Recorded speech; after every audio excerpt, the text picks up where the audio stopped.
Hello, my dear students. Welcome you all at my channel Focus and Brilliant Studies. आज की मेरी video एक बार फिर क्लास 11 के साथ में अकाउंट्स के बच्चे। आज हम करेंगे accounts from incomplete records. Accounts from incomplete records, जिसको हमने नाम दिया सिंगल एंट्री सिस्टम। मेरा फंडा वही का वही बेटा, स्टेप बाय स्टेप चलेंगे और विदाउट एनी हरी। ओके, तो will move step by step for the accounts from the incomplete records. अब बात यहाँ आती है कि इनकम्प्लीट रिकॉर्ड्स। आप बोलोगे मैम ऐसे भी कभी अकाउंट्स बनते हैं इनकम्प्लीट तरीके से? इनकम्प्लीट जो हमने पूरा साल पढ़ा वो तो कंप्लीट सिस्टम था हमारा, तो ऐसे कौन से रिकॉर्ड्स होंगे जो कि इनकम्प्लीट को भी हम पढ़ने जा रहे हैं? यस बेटा, यू आर ट्रू। आज हम इनकम्प्लीट रिकॉर्ड्स ही पढ़ने जा रहे हैं। आप बोलेंगे मैम अभी तक तो हमने पढ़ा था डबल एंट्री सिस्टम, डे 1 से लेकर डबल एंट्री सिस्टम पढ़ रहे थे शुरुआत में, और जिसमें कि हमने both the aspects of transactions are recorded. Transactions के दोनों एस्पेक्ट्स, डेबिट क्रेडिट, पूरा हमने इसको रिकॉर्ड किया था। यस, हमने ऐसे ही किया था। फिर हमने बोला था कि अकाउंट्स 3 तरह के होते हैं, personal account, real account, nominal account. ये भी हम पढ़ के आ चुके हैं। Yes, you are right. और एकदम ये जो ऐसा पढ़ते हुए जब हम आ रहे थे तो आपने कहा था कि ये जो हमारा सिस्टम होता है वो तो एकदम से हमारा कंप्लीट सिस्टम होता है। यस, साइंटिफिक सिस्टम था हमने जो पढ़ के आ रहे थे अभी तक सब लेसन्स में। कंप्लीट सिस्टम साइंटिफिक सिस्टम से हमने पढ़ा, हमने बनाए, हमने अकाउंट्स को रिकॉर्ड किया, लेजर पोस्टिंग की, फिर हमने ट्रायल बैलेंस बनाया। क्यों बनाया trial balance? To check the arithmetical accuracy. Yes, you are true. हमने बनाए final accounts, trading account, profit and loss account, balance sheet. हमने सब एडजस्टमेंट्स भी सीखी हैं फाइनल अकाउंट्स की। पूरे ऑल बिजनेस जो है वो क्या इसको फॉलो नहीं करते हैं? सब करते हैं फॉलो। तो और इसकी तो अथेंटिसिटी जो है कोर्ट में भी होती है। ये तो हम लीगल भी ये वाले सिस्टम जो है राइट होता है, because it's a complete system, scientific system है ये हमारा। तो हमने अभी तक सब लेसन्स में ऐसे ही पढ़ते हुए आ रहे हैं। यू आर एब्सोल्युटली राइट बेटा। Double entry system, all the aspects of transactions are recorded, personal account, real account, nominal account, complete system, trial balance बनाया हमने बनाए फाइनल अकाउंट्स बनाए, profit and loss account, balance sheet, है ना। और सब business तो ऐसे ही बनाते आ रहे हैं और ये तो कोर्ट भी अप्रूव करता है। ये तो ऑथेंटिक है मेथड। तो अब हम क्या पढ़ने जा रहे हैं? इनकम्प्लीट। क्यों? यस बेटा, यू आर राइट। जब हमने नाम दे ही दिया उसको डबल एंट्री सिस्टम, आज जो हमने पढ़ा इनकम्प्लीट उसको हमने नाम दे दिया सिंगल एंट्री सिस्टम। नाम हमने दे दिया उसको सिंगल एंट्री सिस्टम। राइट बेटा। क्या इस इनकम्प्लीट रिकॉर्ड्स में बोथ एस्पेक्ट्स इसके रिकॉर्ड नहीं होते हैं? नहीं होते। Are not recorded both the aspects, not recorded. ठीक है ना। तो personal account, real account, nominal account नहीं बनते हैं। हम बोलेंगे इसमें बनते हैं सिर्फ और सिर्फ only personal accounts. Personal accounts ही होते हैं, रियल और नॉमिनल नहीं होते। तभी तो इसको पर्सनल अकाउंट बनता है, साथ में कैश बुक भी मेंटेन हो जाती है। क्या ये कंप्लीट सिस्टम है? नहीं, ये तो इनकम्प्लीट। नाम ही हमने बोला कि ये तो हमारा इनकम्प्लीट रिकॉर्ड्स है, तो ये हमारा कंप्लीट सिस्टम भी नहीं हुआ, ये तो हमारा हुआ इनकम्प्लीट सिस्टम। राइट। अब ट्रायल बैलेंस बनता है? नहीं बनता। नो, नहीं बनता। Can not be prepared to incomplete the system of accounting में। तो इसीलिए जो इसकी अर्थमेटिकल एक्यूरेसी है वो वेरीफाई होती है? No, it can not be verified. जब ट्रायल बैलेंस बना ही नहीं है तो हम इसकी एक्यूरेसी को कैसे वेरीफाई करेंगे? It can not be verified. ये बनता है प्रॉफिट एंड लॉस अकाउंट?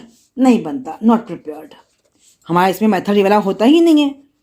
हमने निकालते तो हैं, हम यहाँ पे प्रॉफिट और लॉस निकालते तो हैं, पर इस सिस्टम से हम नहीं निकालते। ठीक है ना। इसलिए हमने बोला ये हमारा इनकम्प्लीट सिस्टम है। बैलेंस शीट बनती है? नहीं बनती बैलेंस शीट भी। तो क्या बनता है फिर इसमें बनता है statement of affairs. Statement of affairs बनता है बैलेंस शीट के जगह पे। ठीक है ना। और चूंकि हमारे रियल अकाउंट्स नहीं बनाया हमने, तो इसलिए हम जितना भी इसमें हमने क्या लिखे, अपने से जितना भी एस्टिमेटेड अकाउंट्स है ना हमारे, वो हमने इसमें रिकॉर्ड करते हैं हम लोग। राइट बेटा। तो क्या इसमें एडजस्टमेंट्स लेते हैं हम लोग? नो, इसमें कोई ऐसा प्रोविजन ही नहीं है। No provision to make the adjustments, no provision. ठीक है ना। और क्या ये सब बिजनेस करते हैं? नहीं, ये तो जो ऑल बिजनेस तो कर ही नहीं पाएंगे। इसमें जो होता है ना स्मॉल बिजनेस, टिनी बिजनेस, वो सब जो है वो इसको इनकम्प्लीट रिकॉर्ड से ही वो मेंटेन करते हैं। तो क्या कोर्ट की अथॉरिटी है ये? नो। कोर्ट भी does not consider it as authentic. Court भी सिस्टम को अथेंटिक नहीं मानता क्योंकि हम पढ़ ही रहे हैं इनकम्प्लीट बेटा। तो कौन बनाते हैं? स्मॉल बिजनेस, एक लेमैन जिसने हमने जो जैसे प्रोप्राइटर है, स्मॉल बिजनेस कर रहा है, तो वो इनकम्प्लीट रिकॉर्ड से ही अपने सिस्टम को मेंटेन करता है। हमने बोला क्यों? ये सिंपल मेथड है बेटा, ये वेरी इजी टू मेंटेन, खर्चा तो इसमें आता ही नहीं है, स्मॉल बिजनेस के लिए बेस्ट रहता है ये, तो इसमें कोई एक्सपर्ट्स की भी ज़रूरत नहीं रहती है। प्रॉफिट और लॉस निकालना भी very easy to ascertain the profit और लॉस। ठीक है ना बेटा। तो अब हम आते हैं अपने अकाउंटिंग ट्रीटमेंट पे। अब बैलेंस शीट के हिसाब से हमने क्या बनाया? Statement of affairs method. हमें मालूम है, ये तो मालूम ही है, रूल ही हमारा, capital is equal to total assets minus liabilities. Total assets में से अगर हम लायबिलिटीज माइनस कर देते हैं तो हमारा आंसर क्या आ जाएगा? कैपिटल। राइट बेटा। अब हमने निकालना है प्रॉफिट या लॉस, तो फॉर्मूला क्या रहेगा हमारा? Capital at the end plus drawings minus additional capital introduced minus capital in the beginning is equal to profit या फिर लॉस। मैंने बोला कैपिटल एट द एंड, मैंने क्लोजिंग कैपिटल। ड्राइंग्स जो कि उसने अपने पर्सनल यूज़ के लिए निकाला, सामान पैसे निकाले हैं पर्सनल यूज़, माइनस अगर उसने कोई फ्रेश कैपिटल इंट्रोड्यूस करी है तो उसमें से क्या हो जाएगी? माइनस। और कैपिटल जो ओपनिंग है वो हो जाएगी आपकी माइनस। तो आंसर अगर प्लस में आया तो प्रॉफिट, माइनस में आया तो लॉस। राइट बेटा। चलो मैं आपके लिए क्वेश्चन लेती हूँ। हमने निकालना है Ram keeps his books of accounts on the basis of the single entry system. ये क्वेश्चन आपका आया हुआ है। कैपिटल बिगिनिंग की है 8 लाख, एंड की है 6,20,000, withdrawn for his personal use 2,50,000। Now sorry Ram का हम बात करें ना, Ram needed money to expand his business, so he invest ₹30,000 amount in the business. उसने 30,000 जो है वो बीच में पैसा लगाया है, मैंने this is called the fresh capital introduce. Calculate profit और लॉस, वेरी इजी, फॉर्मूला हमें मालूम ही है, capital at the end. Right बेटा, plus drawings, right, minus fresh capital introduced minus capital in the beginning. Right, हमने देखा and की कितनी है हमारी 6,20,000 प्लस ड्राइंग्स कर रहा है वो पर्सनल यूज के लिए 2,50,000। राइट, माइनस फ्रेश कैपिटल उसने करी है 30,000 की, माइनस ओपनिंग कैपिटल हमारी कितने की है 8 लाख की। राइट बेटा, तो निकाल लेते हैं। इन दोनों को मैंने ऐड किया, 6 + 2 8, 8 लाख, 8,70,000, 8,50,000, तो कितना आ गया आंसर? इसमें 2,50,000 है ना। ड्राइंग्स कितनी है आपकी? हाँ 2,50,000 ही है। नहीं सॉरी, गलत लिखा होगा मैंने बेटा यहाँ पे शायद। चलो जो भी है कोई बात नहीं, इसको भी हम कर सकते हैं। अगर मैंने 50,000 ही लिखा हुआ है तो 8,70,000 माइनस 30,000, 8,50,000, तुम्हारा आंसर आ गया 50,000 प्रॉफिट। राइट बेटा, तो इस तरह से हमने प्रॉफिट हमने निकाल लिया, सीख लिया। अरे सॉरी बेटा, यहाँ पे तो 7 में से 3 क्या 4 होता है ना, तो आंसर आएगा हमारा 40,000। देखा तो कितना हमें विदाउट एनी हरी हमें काम करना है। ये तो हमारा फंडा ही था। 7 में से 3 या 4 होता है ना, तो 40,000 हमारा प्रॉफिट आ जाएगा। समझ में आ गया? फॉर्मूला लगाना है, अपना आंसर आपने निकाल लेना है। ठीक है ना। अगर मान लो अब इसी क्वेश्चन में हमें कैपिटल्स ही नहीं गिवन है और हमें सिर्फ उन्होंने एसेट्स दी हुई हैं, लायबिलिटीज दी हुई हैं, तो कोई बात नहीं, हम बना लेंगे अपना स्टेटमेंट ऑफ अफेयर्स। हमने बनाया ये ओपनिंग का निकालना है, हमने ओपनिंग बैलेंसेस ले लेंगे तो ओपनिंग कैपिटल आ जाएगी हमारी। अगर हमने क्लोजिंग का बनाना है तो हमारी आ जाएगी क्लोजिंग कैपिटल आ जाएगी। तो हमने कैपिटल एट द एंड भी निकाल लेंगे, हम बिगिनिंग भी निकाल लेंगे। चलो ऐसा क्वेश्चन भी हम एक बार कर लेते हैं हम। ठीक है ना। देखो, x the retailer has not maintain his books of accounts on the basis of the double entry system. मैंने उसका जो सिस्टम है वो क्या है? इनकम्प्लीट है। हमें क्वेश्चन में दिए हुए हैं 2020-2021 क्राइटेरिया दिए हुए हैं, loan from Naresh, stock, cash, shop fitting, debtors, bank. Right, ये हमें बैलेंसेस दिए हुए हैं 2020 के। ऐसे ही हमें गिवन है 2021 के भी गिवन है, सेम क्राइटेरिया, नरेश और स्टॉक वगैरह। अब इसने बोला कि शॉप, हमें नीचे दी हुई है इन्फॉर्मेशन कुछ, शॉप फिटिंग्स है डेप्रिसिएशन बाय 780, ये हमारी फिक्स एसेट है ना, हमारी शॉप की फिटिंग करी। X has drawn ₹100 per week for his own use. Own use मैंने ड्राइंग्स हमारी हो गई, ₹100 पर वीक. चलो ये भी निकालना सीखना पड़ेगा हमको. Included in the trade debtors is an irrecoverable balance of ₹270. Debtors से हमें जो पैसा इसमें इंक्लूड है वो 270 हमारे क्या हो गए हैं, बैड डेट्स हो गए हैं. चलो वेरी गुड, आगे बढ़ते हैं. Interest at the rate of 5% per annum is due on the loan from Naresh not been paid for the year. तो इंटरेस्ट ऑन लोन जो है वो हमें पे आउटस्टैंडिंग हो गया, समझ लीजिए. ड्यू है ना यहाँ पे, तो ड्यू मतलब आउटस्टैंडिंग है. Very nice, good question. G वाला क्वेश्चन जो है ना बेटा आपका किसी पेपर में आया हुआ है अभी, तो इसकी हम पहले प्रैक्टिस कर लेते हैं. अब हम बनाते हैं statement of affairs as at 31 March 20 and statement of affairs as at 31 March 2021. Liabilities और एसेट्स, राइट बेटा. चलो अब हम क्वेश्चन देखते जाते हैं और अपना फिलअप करते जाते हैं. पहले हमें दिया हुआ क्वेश्चन में 20 लेते हैं. पहले हम क्राइटर्स 6 to 70. ओपनिंग वाले तो हमें एज इट इज भरने पड़ेंगे ना बेटा. क्राइटर्स दिया हमें हमको 6 to 70. फिर इसने बोला लोन फ्रॉम नरेश 5000. तो ये भी हमारा लाइबिलिटीज है, हमारी लोन चुकाना ना हमने. लोन फ्रॉम नरेश कितना है, 5000, ये भी भर लिया हमने. फिर बोला स्टॉक 12350. स्टॉक कितना है, स्टॉक है, कैश है और शॉप फिटिंग्स हैं, डेटर्स हैं, बैंक हैं. ये सब हमारी क्या है, एसेट्स हैं. मैंने यहाँ पे लिखा स्टॉक 12350 और कैश 570 है ना, और शॉप फिटिंग्स ये तो हमारी एसेट है ना 7250, डेटर्स 5280 और बैंक 3990. ये हमने इसके जस्टिस नहीं दिया था, हमने सब इसको उतार लिया, राइट. अब हमने ओपनिंग वाले को क्लोज किया, टोटलिंग करी मैंने, तो मेरा ये आ गया 29,400, राइट बेटा. 29,400. इसमें से मैंने इसको माइनस किया 11,270.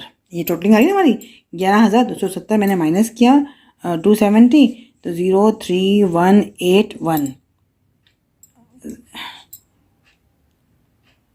6 5 11 270, तो कितना आया 3. देखो बेटा ये टोटलिंग की मैंने 29440 आ रहा है यहाँ पर, तो 29440 हमारा इसमें से मैंने माइनस किया, तो हमारा कितना आ गया, कैपिटल बिगिनिंग का आ गया हमारा 18170. ठीक है ना बेटा. तो इस तरह से हमारा ये वाला अकाउंट तो स्टेटमेंट ऑफ अफेयर्स हमारा ये वाला पूरा हो गया, राइट बेटा. अब हम आए अपनी क्लोजिंग वाले पे. क्लोजिंग वाले पे हमें क्या दिया हुआ है, देखो क्लोजिंग वाले में हमें दिया हुआ है क्रेडिटर्स है हमारे. पहले हम पढ़ेंगे बेटा हमारे जो है ना एडजस्टमेंट्स, उनको हमें साथ साथ यहीं पे हमने कंसिडर कर लेना है. पहले हमें दिया हुआ है यहाँ पे शॉप फिटिंग्स, डेप्शन है 780 का. तो शॉप फिटिंग्स हमारी कितने की थी, कितने की शॉप फिटिंग्स, ये हमारी कितने की है 7800 की है ना यहाँ देखो. तो मैंने गलती ना हो इसलिए पहले हम अपनी एडजस्टमेंट्स को कवर कर लेते हैं. शॉप फिटिंग्स है हमारे क्वेश्चन में दी हुई हमको 7800 माइनस 7800 माइनस डेप्शन लिया मैंने 780, तो मेरा ये आ गया 0270 हो गया और 7020, राइट बेटा. आगे बढ़ते हैं हम लोग. ये हमें दिया हुआ है डेटर्स में भी 270 माइनस होगा. तो डेटर्स हमारे कितने के हैं, शॉप फिटिंग हो गया. अब डेटर ले लेते हैं हम. डेटर्स कितने के हैं हमारे, डेटर्स हमारे कितने के हैं 4560 माइनस बैड डेट्स कितने के, बैड डेट्स हमारे 270 के हैं. तो इसमें से मैंने माइनस किया 0924 ये भी हमारा डेटर्स भी हो गया कवर हमारा. और हमें दिया हुआ है इन्होंने इंटरेस्ट दिया हुआ है आउटस्टैंडिंग का, लोन फ्रॉम नरेश का. तो लोन फ्रॉम नरेश तो हमारा कितना है 5000 है.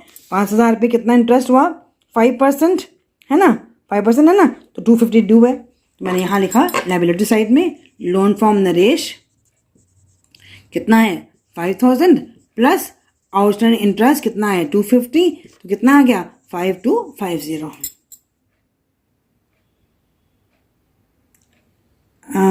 लोन कितना था हमारा, ठीक है ना, ये हमारा पे नहीं हुआ ना लोन, तो लोन था 5000, ठीक है हो गया ना बेटा, ये भी हो गया हमारा. तो हमने सारी एडजस्टमेंट हमने अपनी कर ली. ये तो ड्राइंग्स है, ड्राइंग्स तो हमारे फॉर्मूले में जाएगी. अब हम अपना बढ़ते हैं आगे। क्रेडिटर्स कितने हैं हमारे 5890, मैंने लिखा है यहाँ पे क्रेडिटर्स 5890। ये तो हमारी लायबिलिटी पूरी हो गई। अब बचा हमारा स्टॉक। स्टॉक बचा, कैश बचा और बैंक बचा। मैंने लिखा है यहाँ पे स्टॉक, कैश और बैंक। स्टॉक है हमारा 11980, ठीक है, और कैश है हमारा 650 और बैंक है हमारा 4130। राइट बेटा। चलो बेटा अब हम टोटलिंग कर लेते हैं इसकी।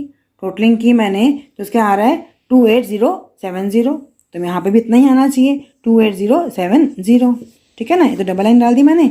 और इनकी टोटलिंग की मैंने तो कितना आ गया, ये आ गया 14 11 11, तो 11440। तो ये इतना बैलेंस कितना आ गया यहाँ पर लायबिलिटी साइड में 16930। ये हमारा क्या आ गया कैपिटल एट द एंड 16930, ठीक है ना। तो हमारे दोनों क्या बन गए, स्टेटमेंट ऑफ अफेयर्स हमने तैयार कर लिए। अब हम निकालते हैं अपना फॉर्मूला। फॉर्मूला हमारा क्या होता है बेटा, फॉर्मूला हमारा होता है कैपिटल एट द एंड। इसको मैं थोड़ा सा रब कर लेती हूँ बेटा। फॉर्मूला लिखते हैं हम लोग टू कैलकुलेट द प्रॉफिट और लॉस।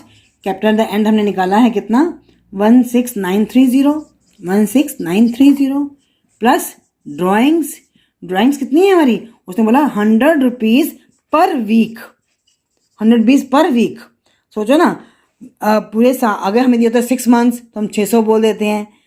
अब हम इसे दिया पर वीक, सोचिए ना पर वीक कितने होते हैं साल में, साल में हफ्ते कितने होते हैं, हम बोलते हैं ना 52 हफ्ते। तो कितना हो जाएगा यहाँ पे 5200, राइट। प्लस ड्राइंग्स भी हो गया 0 3 11 6 5 11 12 और 22130 माइनस फ्रेश तो है ही नहीं यहाँ पर, capital in the beginning. Beginning कितनी निकाली थी हम लोगों ने 18170। तो कितना आ गया आंसर 6, 10 में से गया 9, 11 में से 8 गया 3। राइट बेटा, ये हमारा क्या आ गया प्रॉफिट। समझ में आ गई बात। फॉर्मूला लगाना है हमने capital the end plus drawings minus fresh capital, जो कि यहाँ पे क्वेश्चन में नहीं गिवन है, minus capital in the beginning. Right बेटा। कुछ बुक्स जो है वो इसमें कंफ्यूज नहीं होना है। अब जैसे मैंने आपका जितनी भी एडजस्टमेंट्स थी ना बेटा, मैंने ले ली आपकी क्लोजिंग बैलेंस शीट में। कुछ बुक्स क्या करती हैं, इसको बिना ही एडजस्टमेंट्स के लिए निकाल लेंगे, एंड वाले को जब हम प्रॉफिट निकालेंगे ना तो वहाँ पे हम minus depreciation minus bad debts तब करेंगे। दोनों मेथड सेम है, बट सिस्टम कहता है कि हमें जो आप लोगों को सिखाया जाता है इस क्लोजिंग बैलेंस शीट में आप सब एडजस्टमेंट्स ले लीजिए, उसके बाद जितना आएगा एट द एंड वाला उसमें आप अपने फॉर्मूले को लगा कर आंसर निकाल सकते हैं। ठीक है ना बेटा। तो इस तरह से आपका सिंगल एंट्री भी हो गया, जिसमें हमने 2 मेथड सीख लिए। अगर सिंपल हमें क्वेश्चन दिया होगा तो we can find out the profit और लॉस। और हमें स्टेटमेंट ऑफ अफेयर्स बनाना पड़ेगा, हमें एसेट्स दी हुई हैं, लायबिलिटीज दी हुई हैं, then we can make on the basis of liability and assets. नाम हमने क्या दिया सिंगल एंट्री में, स्टेटमेंट ऑफ अफेयर्स। तो हमने लायबिलिटीज लिखी, एसेट्स लिखी, बिगिनिंग निकाला, क्लोजिंग का लेकर हमने क्लोजिंग निकाल लिया। तो आप बार बार प्रैक्टिस करते रहो बेटा, मैं और प्रैक्टिस लेके आऊँगी आप लोगों के लिए from the maximum practice papers के से। तो till then focus on your studies, good bye and all the best बेटा।